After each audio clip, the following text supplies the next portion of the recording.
Oke, Assalamualaikum warahmatullahi wabarakatuh. Kembali lagi bersama kami kelompok perancangan elemen mesin, yaitu bagian pembahasan tentang coping flange. Nah, di sini kelompok kita terdiri dari saya, Elvando Luis Pradana, dan ada Diki Kurniawan, Muhammad Nabil Damara Kurdi, Aliwang Ramadan, Novel Ferdosa, dan Indra Septa Ferdian.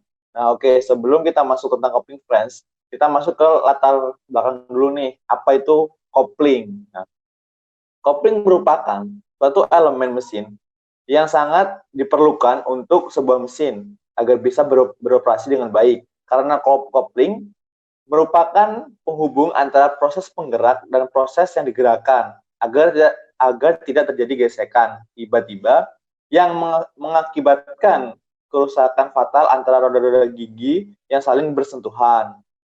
Nah, tenaga mesin ke transformasi dan memutar roda sehingga kendaraan dapat bergerak. Nah, dalam hal ini, penggerak mula dapat kita ambil contohnya seperti motor penggerak listrik pada mesin milling. Sedangkan bagian yang digerakkan, misalnya roda gigi, kopling, rantai, dan lain-lain, sering dengan laju perkembangan teknologi yang pesat sekarang ini, para ahli mesin dituntut untuk merancang sistem pemutusan dan pemindahan daya serta putaran yang meliputi kopling, roda gigi, dan rantai. Untuk meneruskan putaran dan daya poros input ke poros output dengan mudah dan efisien tanpa terjadi slip yang membahayakan. Pada suatu motor atau mesin, kopling memegang peranan penting. Dalam merencanakan suatu kopling, diperlukan beberapa persamaan dalam memperhitungkan dan pemilihan bahan yang sesuai dengan daya yang dihasilkan suatu mesin. Sehingga kopling yang akan digunakan nantinya memiliki biaya yang murah, aman, dan bekerja dengan baik sesuai yang diharapkan. Nah, demikian dari latar belakang dari kopling. Nah, selanjutnya kita akan masuk ke tujuan yang akan disampaikan oleh Diki Kurniawan. Kepada beliau, saya persilahkan. Terima kasih, Saudara Elvando Willis Pradana. Saya Diki Kurniawan akan melanjutkan presentasi mengenai tujuan dari pembuatan laporan ini. Adapun tujuan dari pembuatan laporan ini antara lain, yang pertama, untuk mengetahui data spesifikasi berupa daya maksimum, putaran, momen puntir dari coupling flange. Yang kedua, mengetahui safety factor dari tiap komponen-komponen. Yang ketiga, mengetahui ukuran-ukuran komponen yang akan kita pakai atau sesuai dengan standarisasi. Dan yang terakhir, mengetahui kelayakan pakai dari coupling flange tersebut.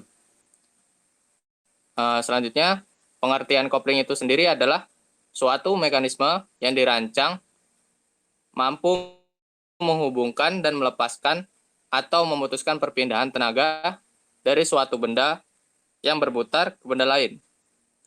Pada bidang otomotif, kopling digunakan untuk memindahkan tenaga motor ke unit transmisi dengan menggunakan kopling. Pemindahan gigi-gigi transmisi dapat dilakukan. Kopling juga memungkinkan motor juga dapat berputar walaupun transmisi tidak dalam posisi netral.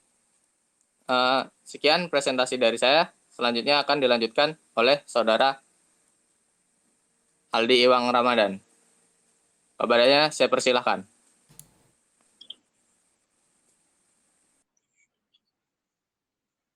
Ya, yang selanjutnya saya Aldi Iwang Ramadan. Di sini saya akan melanjutkan presentasi dari Diki Kurniawan. Penggunaan kopling. Secara garis besar, penggunaan kopling antara lain sebagai berikut. Yang pertama adalah untuk menjamin mekanisme dan karakteristik getaran yang terjadi akibat bagian-bagian mesin berputar. Yang kedua adalah untuk menjamin hubungan antara poros yang digerakkan yang dibuat secara terpisah. Yang ketiga adalah untuk mengurangi beban lanjut atau hentakan pada saat melakukan transmisi dari poros penggerak ke poros yang akan digerakkan. Selanjutnya adalah dalam penggunaan kopling sering kita jumpai beberapa gangguan-gangguan atau masalah antara lain. Yang pertama adalah biasanya pada kopling sering terjadi pausan antara kedua permukaan kontak dan akan mengakibatkan kehilangan tenaga. Yang kedua adalah beban yang terlalu besar atau pegas tidak dapat lagi menjadi gigi yang tetap tertekan, maka kopling akan menggelincir dan bersamaan dengan terdengarnya suara menyentak. Yang ketiga adalah akibat dari penggunaan kopling pada pemesinan, poros yang digerakkan selalu mendapat tekanan yang melewati batas ketentuan dari kemampuan sebuah kopling dan berakibat kopling akan cacat, patah, atau sebagainya. Ya, sekian presentasi dari saya. Selanjutnya akan dilanjutkan oleh Noval Farduza. Selanjutnya yaitu adalah klasifikasi kopling. Ditinjau dari bentuk dan cara kerjanya, kopling dapat dibedakan atas 3 golongan, yaitu yang pertama adalah kopling tetap. Di sini kopling tetap adalah suatu elemen mesin yang berfungsi sebagai penerus dan pemutus putaran dan daya, namun tidak dapat memutuskan hubungan kerja antara poros penggerak dan poros yang digerakkan bila salah satu sedang bekerja. Dan sumbu kedua poros harus terletak pada satu garis lurus atau dapat sedikit berbeda sumbunya.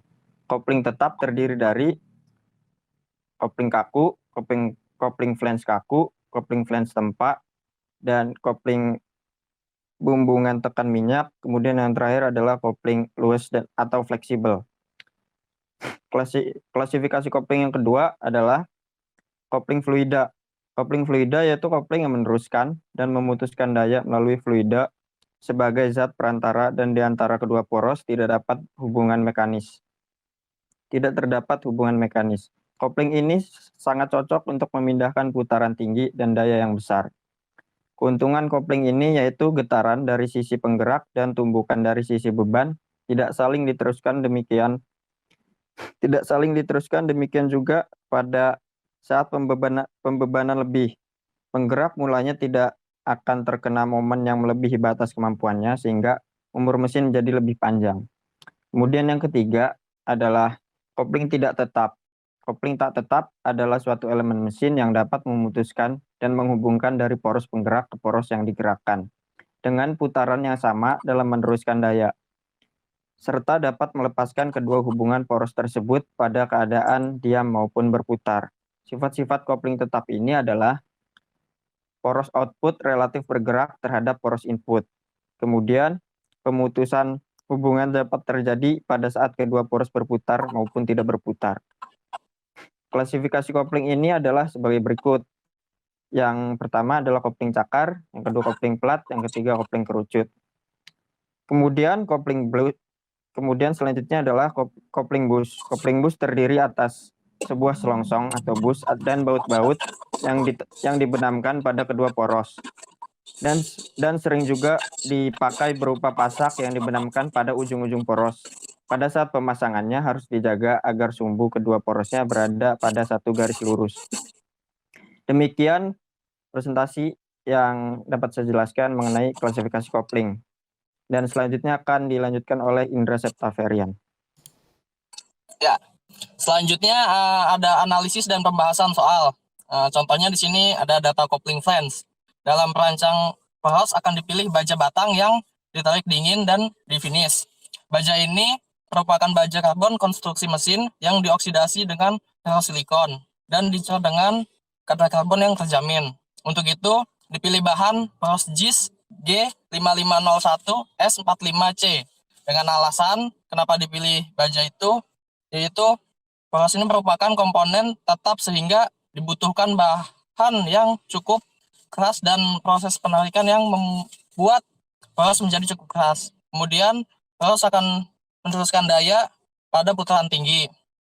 Nah, selanjutnya didapat data dari hasil perancangan kopling flange tersebut, yaitu ada daya maksimum yaitu 1,5 kW.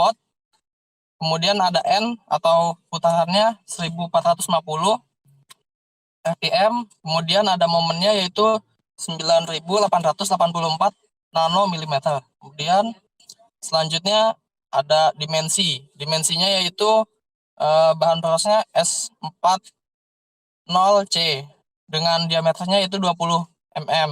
Kemudian ada dimensi baji, bahan bajinya yaitu S35C, jumlah baji perspi atau I yaitu 2 buah, lebar bajinya yaitu 10 mm, tinggi bajinya 8 mm, dan panjang bajinya 30 mm. Kemudian ada dimensi NAV, bahannya yaitu FC35. kemudian diameternya yaitu 45 mm, panjang nafnya yaitu 40 mm. Kemudian ada dimensi flange. Bahan flange-nya yaitu FC35. Diameter flange-nya 112 mm, diameter dalam flange-nya itu 104 mm, dan tebal flange-nya 40 mm. Kemudian jarak baut pada flange-nya yaitu 75 mm. Nah, selanjutnya dimensi baut pengikat. Bahan bautnya yaitu S30C.